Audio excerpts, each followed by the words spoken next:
I have 10 Khârn the Betrayer minis. Each is unique, but there's a reason why I have 10 of them in my collection. In a game of Warhammer 40k, you only need one. So why do I have 10? Why is he my favorite character, and why have I been obsessed with him ever since I learned he named his chain axe Gorechild? In this video, I examine each miniature and explore Khârn's story. How about we show off an entire custom Khârn 3D sculpted from scratch? I did. Yes! I did. Yes! I found out you were going to be here and I was like... So. There's a potent reason why he's called the Betrayer, and I'll share my theory as to why he's among the most converted miniature, and reveal how each Khârn found its way into my collection. MiniWarGamer Dave here from MiniWarGaming.com, and I'm proud to present Khârn the Betrayer.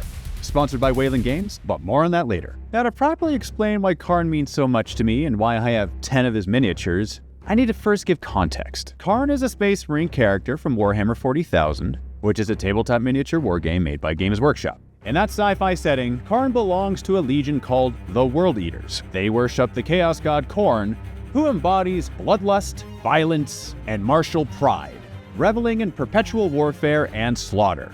Khârn is his avatar and lives to collect skulls for the Skull Throne. First Khârn up, we have First Betrayer, and it wasn't his fault. Well, mostly not his fault. You see, Khârn didn't choose to betray his brothers on Scalathrax.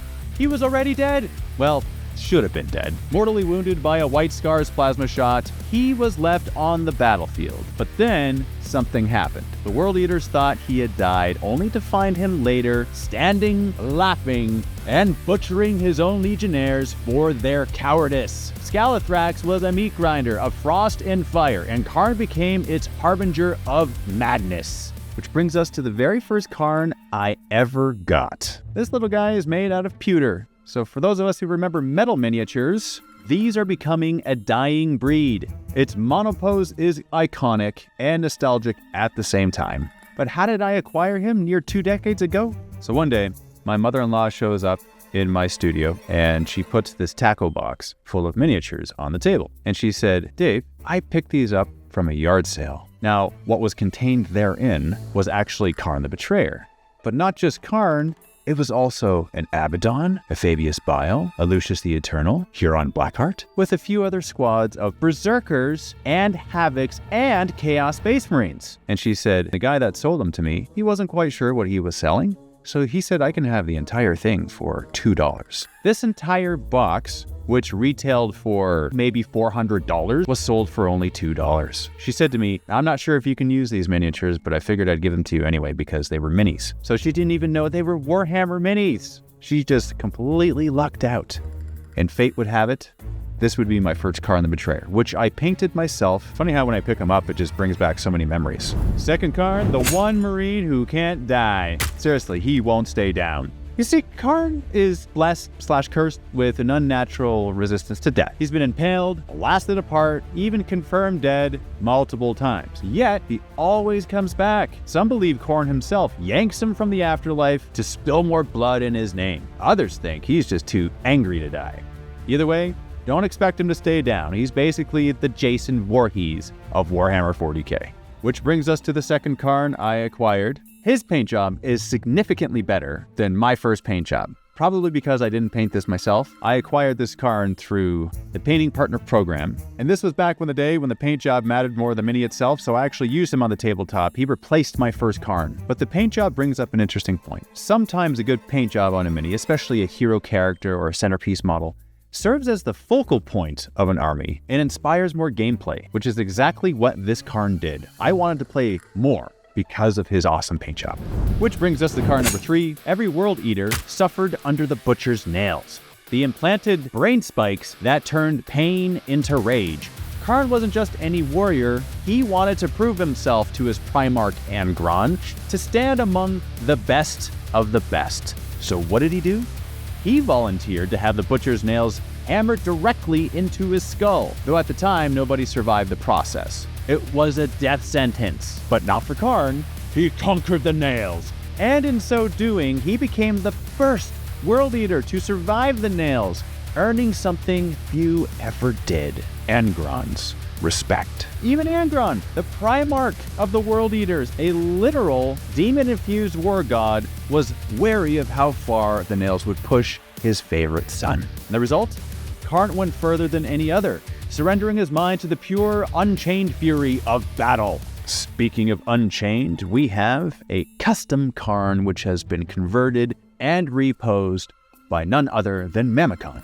Hey Dave, I do remember that model. This was a gift sent by MultiKhârn. I did not ask for this Khârn, just showed up one day. I think it's been like 11 years since I've sent you this model, so my skills have developed dramatically and maybe one day I can make an update on that model for you if you want. And yes, I absolutely would accept a second one made by him, sent to me. I humbly accept this Gift of Chaos offer. The skulls on the base, the fact that both the arms were out. It's as if he was saying, come at me. I challenge you. Unlike anything I'd ever seen before at the time. It replaced the second Khârn, and I played with him all the time. I mean, how could you not? Look at the way he's posed. It instigates challenge. Which brings us to my fourth Khârn, the ultimate warrior. Even Astartes fear him. Khârn is so dangerous that even his own allies fear fighting alongside him. Why? Because he doesn't care who he kills. Friend, foe, demon, cultist, it doesn't matter. If you're standing too close, you're probably next. That's why the World Eaters don't really follow Khârn. They just stay out of his way and hope the blood god is satisfied. Wait, what? This Khârn's an orc! Oh, but it's actually not an orc. It's technically a bruiser made by Geargut's Mech Shop. He's one of the many dark bruiser models I include in my collection because, as you can see, he's got a plasma pistol-looking weapon and a very chunky chain axe, which I proxy as Khârn in games of Warhammer 40k. In fact, I proxy an entire army as World Eaters, and it plays very well into my second love, which is orcs. I once played an entire game of Warhammer 40k versus Phil the Glacial Geek, who is my cousin. Boy, oh boy, did my orky Khârn do some work. Khârn number 5, the one Marine who respects Abaddon. Kind of. Despite being a total lone wolf psycho, Khârn has actually fought alongside Abaddon the Despoiler multiple times. He doesn't swear allegiance to him, but he recognizes Abaddon as the biggest warlord in the galaxy, and Khârn respects strength above all else. That being said, the second Abaddon showed weakness? Yeah, Khârn would cleave him in half without a second thought. Which brings us to the model, which is Khârn, aptly painted in a nice Black Legion-inspired color scheme. As you can see, the pose is dynamic, and it's a new, upgraded version of the old that used to be. Any model whose weapon goes past the general space of the base he comes on, you know it's a larger-than-life character. But how did I acquire him? Not too long ago, I visited Winter's SEO in the UK and was a guest in one of his battle reports. But you're here. But it's you. And it's you. It's you. Ah! I needed an army to use, and instead of bringing my own from home, I borrowed someone's army. And who is that someone? Well, that's Liam Dempsey. By the way, thank you, Liam, for lending me the army. Liam Dempsey's Eternal Slaughter coming in here. Thanks, Liam. This is all his fault, and I'll tell you why in a second. The moment I saw this World Eaters collection, which a lot of it was converted, I fell in love with it instantly. And my first question to Liam was, Liam, how much do you want for this army?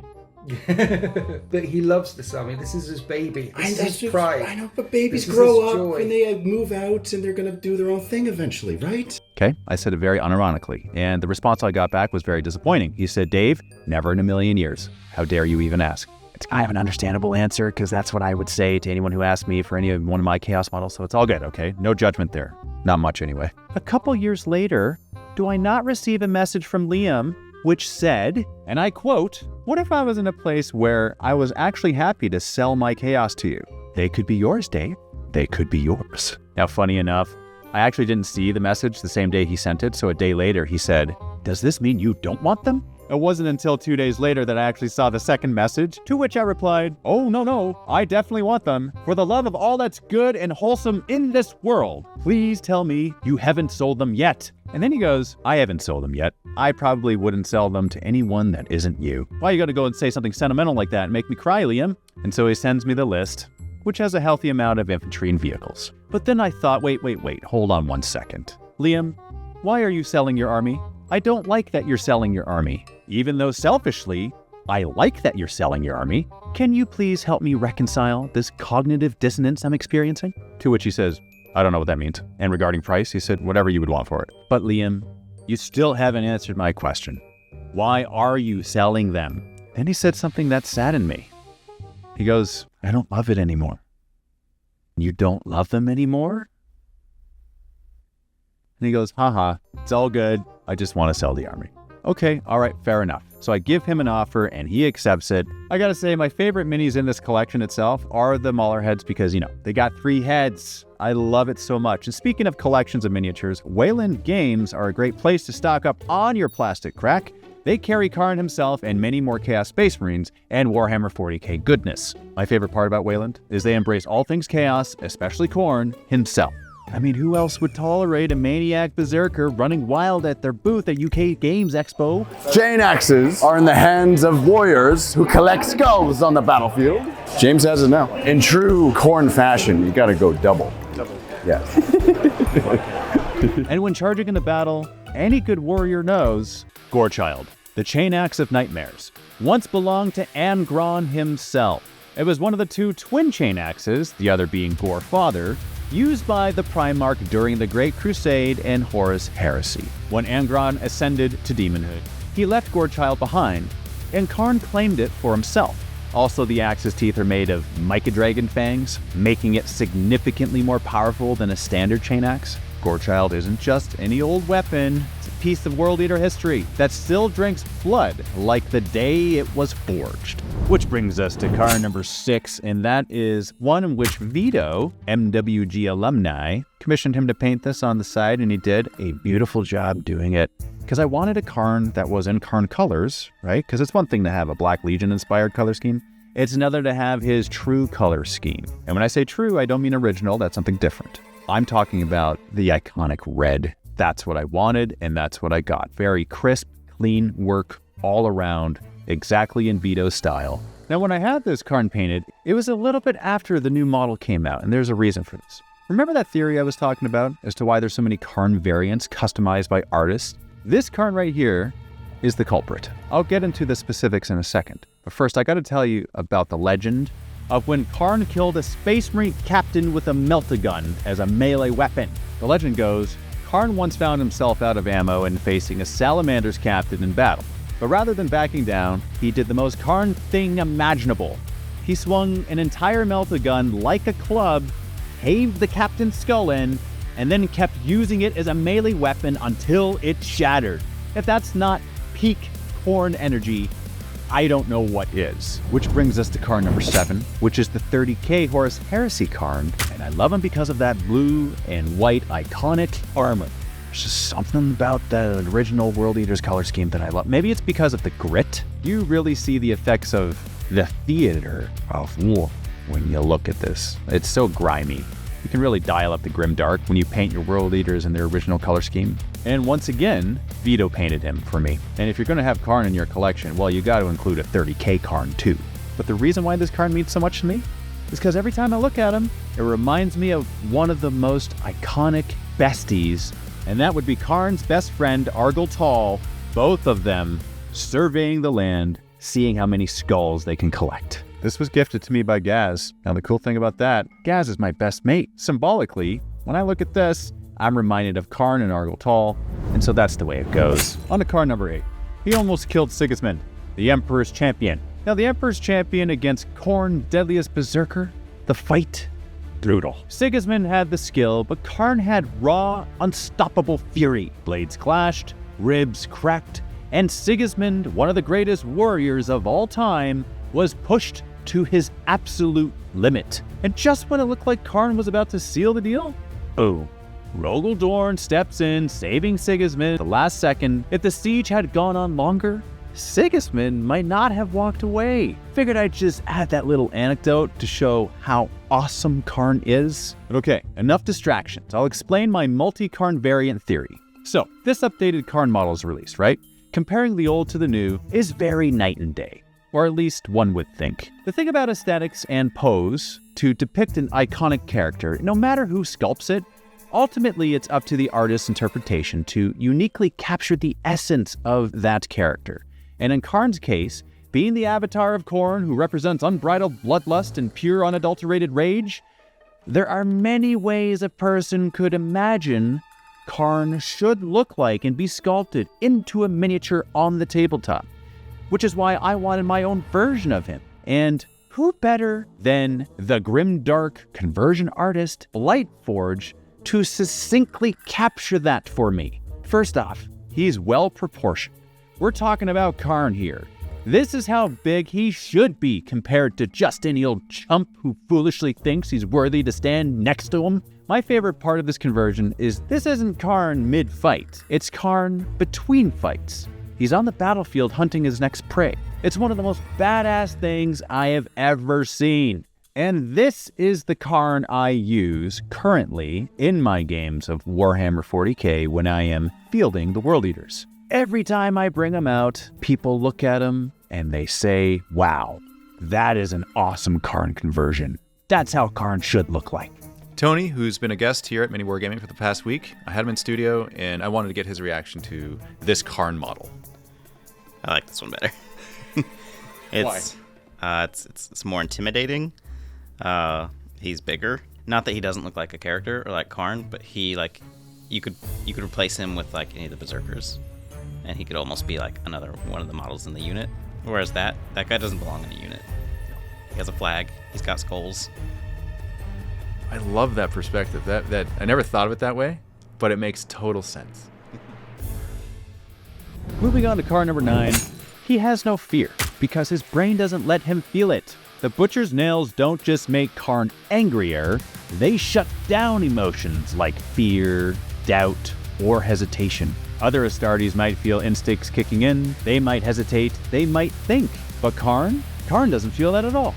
He just keeps charging forward, cutting down whatever's in front of him. No fear, no second guessing, just pure, relentless carnage. His brain is wired for one thing and one thing only: kill, kill, kill. Khârn's thirst for battle is so relentless that he had a kill counter installed directly into his helmet's lens, a constant tally of his slaughter. This device, crafted from arcane technology, wasn't just any war gear, it was a personal gift from the War Master Horus himself. A tribute to Khârn's unmatched lethality on the battlefield. Speaking of custom war gear, how about we show off an entire custom Khârn 3D sculpted from scratch? On a recent trip to the UK, I visited Element Games in Manchester. That's when a dude named Jason meets me before I went inside and gave me his custom Khârn. There you go. It's a custom, my own version. Oh, you sent me a message. I did. Yes. I did. Yes. I found out you were going to be here and I was like, so. I was absolutely blown away by this, and it meant the world to me that he did it. You know what I love about this one? The arm, because it looks like it's from the illustrations. So this is totally 3D printed. I've kit bashed it out of... Insane. I don't even know. I had to make... So if you see all the skulls on his head, I think that's about 5 different helmets, like all cut and sliced and put together. The intricate detail and the lengths he went to craft this custom version of Khârn, unmatched. I had to implant them all into the actual STL file, and I designed it on the PC out of loads of different like STL parts, and then I put it all together like that and printed them all as one piece. And on top of that, he painted them. But the best part is, he said this is the only Khârn in the world. There's only that one of that in the whole world. That's literally Gorechild. Yes. It's a Gorechild STL like that. I found. The actual STL was like full size. And I shrank it all the way down. Yeah, it's like true scale. Like that's why, I love the fact that his Gorechild is a bit thinner, which, when proportioned to the Khârn model itself, looks so much more realistic. The plasma pistol is like all different pieces of different guns that I've like cut and sliced and put together and stuff. 2 things I got to point out about the model. One is the shoulder pad. I mean, you got Khârn's symbol, like perfect with the skulls in between. Chef's kiss. But for me, the cherry on top is the fact there are 8 skulls draped around his waist. But not each of them are skulls. He's got a couple heads in there. You look at the back, they're like tied up using the hair, and that it's just such a Khârn thing to do. This is just so cool. Like, for a person such as myself who's addicted to the cracks of plastic. I've seen how many Khârns you have, and I was just like, well, I think you need another one. So I'm not going to disagree. Like, I'd be silly to say no to this, but thank you so much, man. No worries, man. No worries. Phenomenal, Jason. An absolute pleasure. Yeah. Cheers, Dave. You too, man. Now, before I showcase my 10th Khârn, I'm proud to announce the MiniWarGamer Dave newsletter. When I send it out, you'll get the crazy 8. 8 of the most hype-filled, over-the-top, This is amazing hobby update straight from my world. Could be a giant army showcase, a painting challenge, Sir Coates Painting Masters. This competition is open to any skill level. a conversion so wild the Inquisition would shut it down, or just a reminder that the false emperor sits on the broken chair while Khârn's Skull's throne stands strong. If you love this hobby as much as I do, you need this in your life. It's free, it's fun, and it's better than a chain axe to the face. On to card number 10. Even demons are scared of it. Now, most Chaos Champions end up being possessed or consumed by demons. Not Khârn. He's been mortal for over 10,000 years, and even though he's got Khârn's favor, the Blood God has never turned him into a demon prince. Why? Because Khârn is already perfect. His purpose is pure slaughter, and even the demons fear his wrath. The only thing worse than fighting Khârn? Being the demon he's coming for next. And what better to represent this than Vlad Fox's sculpt of this giant-ass Khârn I hold in my hands right now. This is nearly a foot tall, and it is insane. It would be an insane addition to any collector of figurines or miniatures, especially that of the chaotic variety. Like, I look at this, instant smiles to the face. This time, he's dragging around a bundle of corpses, because, you know, you gotta Khârn it up somehow. Seeing the Khârn arm in action there, but one of my faves is that you can actually take Gorechild out, so this is my mini Gorechild, which isn't so mini when you compare it to the other minis. It just looks cute, dare I say cute? But enough of the Khârn warm fuzzies for now. If you liked this video and the model showcase that it was, then leave comments as to what you think I should make in the future. I'm MiniWarGamer Dave, and this has been a presentation of Khârn the Betrayer.